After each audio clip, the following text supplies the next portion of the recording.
I want to shade in this shape, but my problem is if I come to my brush, I want to draw up to the edge of that green shape, but no more. 2-finger tap to undo. Instead, I will come to that layer called Ghosty and tap where I'm circling, and I'm going to choose Alpha Lock.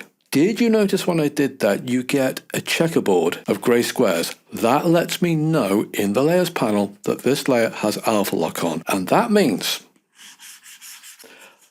that the transparent areas with no pixels, are locked.